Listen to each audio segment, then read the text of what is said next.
Ada 3 aset tidak kena pajak saat diwariskan. Secara prinsip, warisan bukanlah objek pajak penghasilan PPh di Indonesia. Hal ini ditegaskan dalam Undang-Undang Pajak Penghasilan Undang-Undang PPh yang telah diperbarui melalui Undang-Undang Nomor 7 Tahun 2021 tentang harmonisasi peraturan perpajakan Undang-Undang HPP. 3 aset itu adalah: pertama, harta bergerak uang tunai, saham, kendaraan; kedua, harta tidak bergerak properti, tanah, rumah; ketiga, aset kertas paper, aset polis asuransi jiwa. Khusus aset harta bergerak uang tunai, saham, kendaraan, dan harta tidak bergerak properti, tanah, rumah ada persyaratannya. Status pajak bagi ahli waris. Benar, saat ahli waris misalnya anak menerima aset-aset ini dari pewaris orang tua, maka harta tersebut dikecualikan dari objek pajak penghasilan.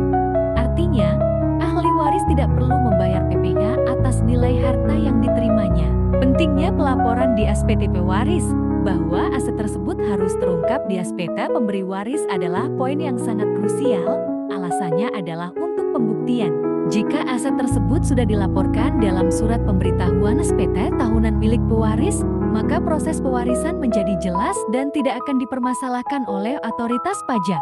Namun, jika aset tersebut tidak pernah dilaporkan di SPT pewaris, maka ada risiko Direktorat Jenderal Pajak (DJP) dapat menganggap harta tersebut sebagai penghasilan yang belum pernah dilaporkan oleh pewaris. Akibatnya, bisa muncul tagihan pajak beserta denda yang harus dilunasi oleh ahli waris atas nama almarhum atau almarhumah pewaris. Khusus untuk aset kertas paper, aset polis asuransi jiwa, sebagai berikut: status pajak bagi ahli waris. Uang pertanggungan atau santunan yang diterima oleh ahli waris dari polis asuransi jiwa karena meninggalnya tertanggung bukanlah objek pajak penghasilan. Secara spesifik diatur dalam Undang-Undang PPh Pasal 4 Ayat 3 huruf E. Uang ini dianggap sebagai santunan, bukan penghasilan.